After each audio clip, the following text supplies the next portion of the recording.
Good morning, student. This is Saurabh Srivastava. Student, as we all know that we are covering the 8th class book, and in that book we are on 18th chapter, that is data handling. तो आज हम लोग data handling के बारे में थोड़ा सा बहुत इसमें करने की कोशिश करेंगे. ठीक है, तो डेटा हैंडलिंग आप लोगों ने 7th क्लास में भी इसको पढ़ चुके हैं चैप्टर को, और इसमें हम लोग जो चीज़ें ऑलरेडी आप 7th में डिस्कस कर चुके हैं उसको हम लोग यहाँ पे नहीं करेंगे, उस पर थोड़ा आगे पढ़ेंगे.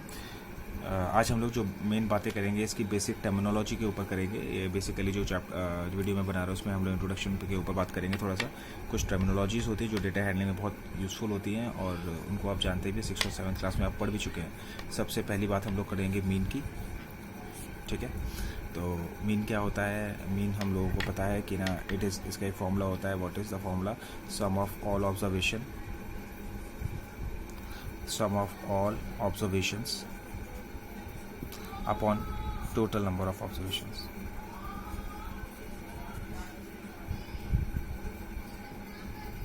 ठीक है, upon total number of observation. तो ये मीन का फॉर्मूला होता है. ये हम लोग 7th क्लास में पढ़ चुके हैं ऑलरेडी. और इसको एक्चुअली मीन और average both are the same thing. Average जो है हम लोग जनरल लाइफ में कहते हैं, बट जब हम लोग मैथ्स में डील करते हैं तो हम लोग मीन को कहते हैं. तो मीन का फॉर्मूला होता है, ये आप याद कर लीजिए, mean sum of all observation upon total number of observation. ठीक है, सेकंड बात हम लोग करेंगे मीडियन के बारे में. मीडियन क्या होता है? Median is nothing but it is the middle value of observation. Suppose करिए आपके पास बहुत सारे डेटा दे रखा है, उनको पहले आप असेंडिंग या डिसेंडिंग ऑर्डर में अरेंज कर लीजिए, और उसके बाद में जो भी उसकी मीन वैल्यू आएगी वो उसका मीडियन हो जाएगा. ठीक है, तो ये क्या होता है? मिडिल वैल्यू होती है. ठीक है, ये हम लोग 7th में ऑलरेडी डिस्कस कर चुके हैं. इसके दो फॉर्मूलेस होते हैं, when median is even and when median is odd. तो इसके लिए अगर आपको करना है तो आप 7th क्लास की बुक को थोड़ा सा रेफर करिए, तब आपको मीडियन ज़्यादा अच्छी तरह समझ में आएगा. यहाँ पे मैं आपको सिर्फ बेसिक टर्मिनोलॉजी बता रहा हूँ. थर्ड पॉइंट आता है हमारा मोड. मोड क्या होता है? मोड होता है, it is the value which has the highest frequency. Data के अंदर जो भी सबसे ज़्यादा बार आ रहा हो, जैसे मान के चलिए 1 1 1 ऐसे लिखा मैंने, 2 2 2 2 2 ऐसे लिखा मैंने, फिर 3 लिखा, फिर मैंने 4 4 लिखा. तो इसमें सबसे ज़्यादा टाइम्स क्या आ रहा है? इसमें सबसे ज़्यादा टाइम्स आ रहा है 2. तो इसका मोड क्या हो जाएगा? 2 हो जाएगा. यानी कि वैसी वैल्यू जिसका सबसे ज़्यादा फ्रीक्वेंसी है, विच है हाईएस्ट फ्रीक्वेंसी. ओके, तो हाईएस्ट फ्रीक्वेंसी वाली जो चीज़ होती है वो मोड कहलाती है. हाईएस्ट फ्रीक्वेंसी होती है जिसकी, ये याद रखिएगा हमेशा. लार्जेस्ट नंबर की बात नहीं कर रहा है वो. जैसे मान के चलिए अब आप कोई ये मेरे से कहे कि सर 4 बड़ा है इन सब में, तो उसका मोड 4 होगा, तो वो गलत हो जाएगा. जो जितनी ज़्यादा बार आता है ना, वही उसका आंसर हो जाता है मोड का. तो 2 2 2 4 बार आया है, बाकी सब चीज़ें कम बार आई हैं, तो सबसे ज़्यादा बार जो भी चीज़ आई है वो उसकी मोड हो जाएगी. ठीक है, तो ये 3 चीज़ें थी, mean, median and mode, and that are very very very important, क्योंकि ये बेसिक टर्मिनोलॉजी को कवर करते हैं. ठीक है, और ये ऑलरेडी आप 7th क्लास में कवर अप कर चुके हैं. तो हम लोग थोड़ी सी और चीज़ों के बारे में पता कर लेते हैं. ठीक है, देखिए इसके बाद में जो चीज़ आती है हमारी नेक्स्ट पॉइंट जो आता है उसे हम लोग कहते हैं ग्रुप डेटा. ये सारी बातें जो अभी हम लोग कर रहे थे इससे पहले वो अनग्रुप डेटा की थी. अब हम लोग बात करेंगे ग्रुप्ड डेटा की. ठीक है, अब ये ग्रुप डेटा क्या होता है? सबसे पहले तो इस बात को पता कर लें. वैसे तो ये सारी चीज़ें 7th में थी, लेकिन बहुत से बच्चे जो होते हैं वो थोड़ा सा भूल जाते हैं, प्रैक्टिस कब करते हैं इस वजह से. तो मैं उन लोगों को यहाँ पर डिस्कस करवा देता हूँ.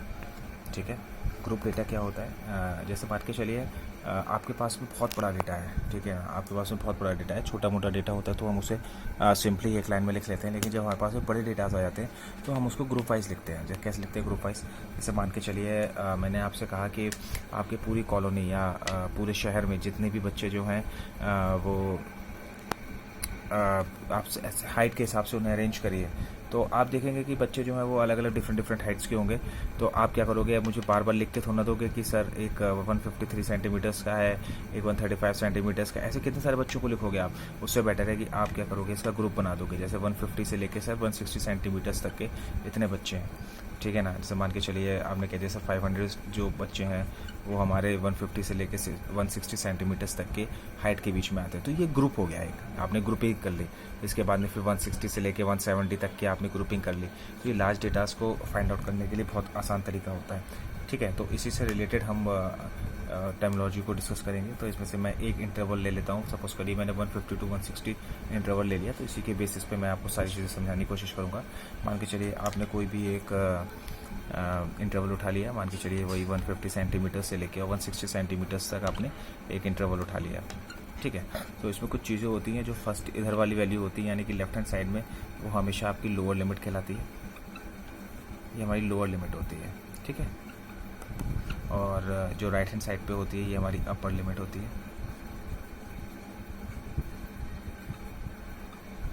ठीक है। तो लोअर लिमिट हो गई, अपर लिमिट हो गई। उसके बाद में ना इसका विथ आता है, इसके सेकंड पॉइंट आता है विथ। विथ क्या होता है? विथ होती है कि इसके बीच में क्लास इंटरवल कितना है, मतलब इसके बीच में कितने गैप है। तो 10 का गैप है, तो ये क्लास विथ हो गई हमारी, ठीक है। क्लास साइज भी कहते हैं इसको, या फिर विथ भी कहते हैं। तो किसी किसी बुक में क्लास विथ भी मिलेगा और क्लास साइज भी मिलेगा।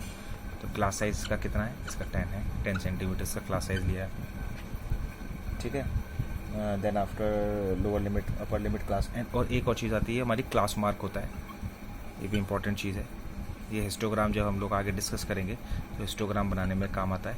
क्लास मार्क क्या होता है? ये हमारी जो ये दोनों वैल्यूज़ है ना, lower limit plus upper limit divided by 2 होता है, ठीक है। यानी कि इनकी मिडिल वैल्यू लोअर लिमिट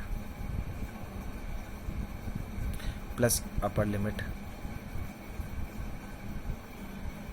इसका फॉर्मूला होता है सीधा सीधा, ठीक है। ये फॉर्मूला होता है एंड डिवाइडेड बाय 2। तो ये आपका फॉर्मूला होता है इसका, lower limit plus upper limit divided by 2। ये क्लास मार्क होता है हमारा, ठीक है। तो ये कुछ चीज़ें थी। इससे रिलेटेड एक और चीज़ होती है, उसको हम लोग रेंज कहते हैं। रेंज भी आप लोग समझ लीजिए, रेंज क्या होता है। जैसे मान के चलिए रेंज जो होती है वो होती है किसी भी डेटा की highest value minus lowest value, यानी सबसे बड़ी वैल्यू आप फाइंड आउट करो और उसमें से सबसे छोटी वैल्यू जो है ना उसको माइनस कर दो आप, highest value minus lowest value, ठीक है। तो ये होती है हमारी रेंज। तो ये कुछ फॉर्मूलेस थे, ये आपको आपकी बुक में ऑलरेडी दे रखे हैं, तो इनको आप डिस्कस करिएगा, ठीक है। Range is equal to highest value minus lowest value और class mark is equal to lower limit plus upper limit. इसके क्वेश्चंस आप करिए अपने एक्सरसाइज से, और आपको अगर कोई प्रॉब्लम होती है तो आप मेरी लाइव क्लास में मेरे से बात कर सकते हैं, ठीक है। Till then good bye, thank you.